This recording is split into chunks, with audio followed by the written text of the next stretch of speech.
Hey guys, let's jump straight into it. I'm going to give you the blueprint that I personally use to make hundreds of coffees a day as a high volume takeaway barista. Let's get straight into how this system works, and then I'll break it down into simple details later.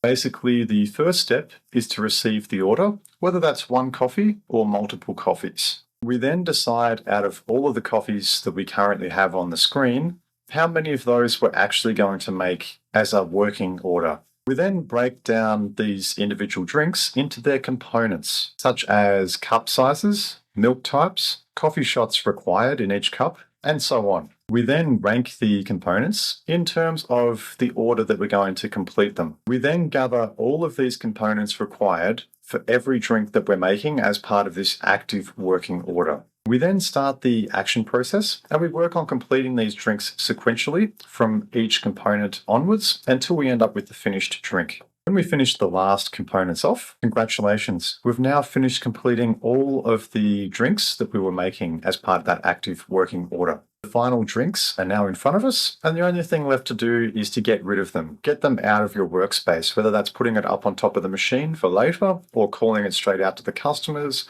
or moving them to where the floor person can deliver them to the customer. I've covered a lot in the last few sentences, but don't worry, I'm going to go through a few examples very shortly, and that's going to help your understanding a lot. If you've worked as a barista before, you're going to understand that many customers, probably 95% of customers, don't order a standard drink. They order a modifier. They might want an extra shot.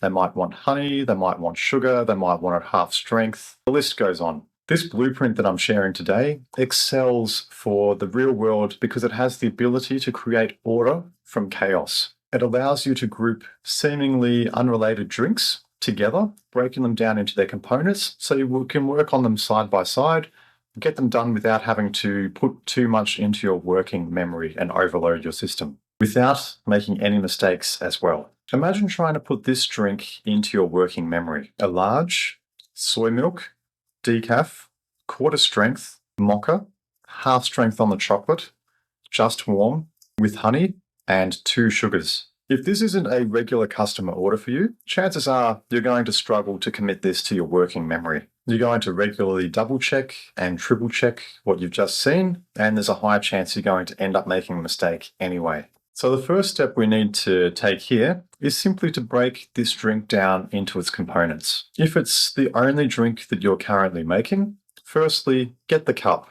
So it's a 12-ounce large cup. Put this cup in front of you. Put in the honey and the 2 sugars at this stage. Get the soy milk into a jug and put it in front of you. It's a mocha with half-strength chocolate. So if you subscribe to this approach, then get the amount of chocolate powder that you need and put it into the jug. If you don't subscribe to that approach, simply put that amount of chocolate syrup into the bottom of the cup at this stage as well. Now it's a decaf quarter strength mocha, so start to grind the decaf beans, tamp them, put them into the portafilter, put it into the coffee machine, and start extracting it in a way that you're able to get that quarter strength into the cup. For me, I just use some shot glasses and I free pour exactly how much I need to make that strength. While the drink is in the extraction process, you're going to have about 20 seconds spare. So in this time, steam up the milk, making sure that you get the temperature just warm to fulfill that specification that the customer had when they ordered the drink. All you have to do now is to make sure that you get that right strength of coffee into the cup. The milk is already steamed. You've got all the additives in the cup already. So just simply pour the drink. Stir in the sugar, the honey, and potentially the chocolate if you put the chocolate into the cup as well.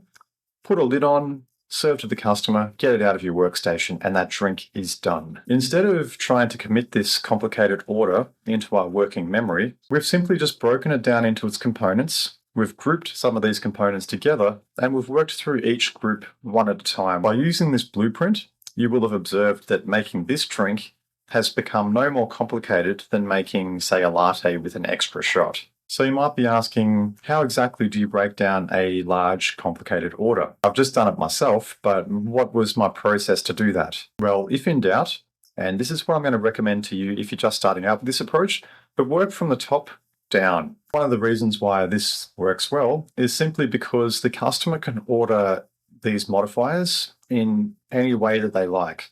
So say a soy decaf mocha half strength, They could be mocha, soy, decaf half strength, or it could be mocha, half strength, soy, decaf.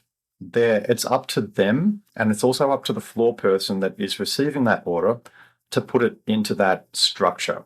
So we can't always rely on that structure because it's up to the customer input and the input of the floor person. So a good way to make sure that we don't forget anything on that order is simply just to start from the top and work your way down. However, when you've done this for a while and you've adopted this blueprint, you've developed your confidence, I actually use a very specific method of breaking down these orders. Typically, I get all the cups out that I'm working on, then label these cups if necessary. Say if you're doing 4 medium drinks and they're all different, it's necessary to label each one to make sure that you don't get confused and also the customer doesn't get confused. We then put all the additives into the cups. This includes any sugar, honey, syrups. It's a good time to do this so that if you always do it at this time, then when you get to the end, when you pour the milk in, you don't have to try and look into the bottom of the cup to see if you've done it. You don't second guess yourself. If you always do it at that stage, you can be comfortable when you have it at the end that whatever additives you have, they're already in there. We then get all of the milk required for every single order. So if we're working on 4 or 5 drinks, at this stage, we want to get all the jugs and the right volume of milk to handle all 5 of those drinks. We don't want to get milk for 4 and then have to break off what we're doing to get milk for the 5th one. The next step is simply to do all the espresso shots into all the cups. As soon as we finish off putting the last portafilter into the machine and getting the last extraction underway, we want to start steaming milk. Steam up all of these jugs of milk and then start the pouring process. So technically at this stage, we have all of the cups, they're all labeled, they've got all the additives in them that they need, we have all of the shots in these cups, and we have all of the milk ready to go. So we don't have to do anything extra. All we have to do at this stage is pour, stir in the additives, put the lid on, and give to the customer. By following this particular order and blueprint, you never have to think of more than 2 things at the same time. This ensures that you don't overload your brain and you don't make mistakes. By not making mistakes and by keeping your brain not too loaded up, that means that you can stay cool. You can progressively work through your drinks, no matter how many coffees are being ordered, no matter what sort of noise volume the cafe is, no matter how many customers are standing there watching you, you can keep cool. It helps you to make these coffees at the best of your ability and to consistently get them out. By following these techniques that I've just explained to you, I've observed that over time, after doing an 8-hour shift of barista work, even on my busiest days, I finish up the day feeling mentally fresh. I might feel physically tired, my feet might be tired, I've been standing up all day, but my mind has still been fresh. I can go home, I can do the books, I can think about things, I could study if I needed to. I haven't pushed my brain to the limit. The key to this is just keeping your mind working at a low intensity. By keeping your mind working at a low intensity, this actually frees you up for more multitasking. It opens up more options in your job, such as rapport building, so talking to customers, building that relationship with them, and also doing things like keeping an eye on your workstation, thinking about, I'm going to run out of this very soon. If I get a little break, I need to top this up, I need to top that up. It makes you a lot more flexible and adaptable. It makes you a better team player and it upskills you as a barista. I would suggest if you are using this technique and you're going to make a lot of coffees at the same time, I suggest setting an upper limit of 5 maximum at a time. If you do any more than 5 drinks at a time, I've typically found that the espresso shots will be waiting for too long while you're steaming up the milk before you pour it, which is going to decrease the quality of your final product. I mentioned this blueprint a few times. I'm just going to put it up on the screen now. So pause the video, take some notes if you need to, take a screenshot, take a photo, commit it to memory, and start using it to make hundreds of coffees daily. So now that you know this blueprint, how do you go about putting it into practice? My suggestion is to always stay at a comfortable level. If you're only comfortable doing 1 drink at a time, then do that. As you get more experience, you're naturally going to start grouping more drinks together. You may start by just doing exact duplicates. So if you get 2 large lattes, then you might do those together. Then over time, you're going to change the way that you view orders. I tend to look at groups of orders, and I've already broken them down into components in my mind. For example, there may be an order of 10 drinks. I'll look at it for less than a second, and I'm going to notice that there are 2 drinks there, and both of them need soy milk. So I turn around, I get a jug, I fill it up with enough milk to do these 2 soy drinks. I label the cups. I put in any additives like sugars, honey, syrups. I do the espresso extractions for these drinks, and I steam up the milk. When I steam the milk, I have about 30 seconds where I'm not doing anything else. I'm stuck at that area of the machine. I'm holding onto the jug of milk, and I'm half focusing, trying to get the right temperature, the right texture, and the right consistency for the milk. So that gives me 30 seconds to strategize. So I look at that order of 10, and I think, what am I going to tackle next? So by the time that I've poured the milk into those 2 soy drinks, put lids on, remove them from my active workstation. So whether that, if it's an order of 10, perhaps they go into some cardboard carry trays. I put them straight into the cardboard carry trays, and I don't think about soy milk for the rest of that order. I move straight on to the next drinks that I've tagged while I had that 30 seconds to think about the order, and I just progressively move through the order like that.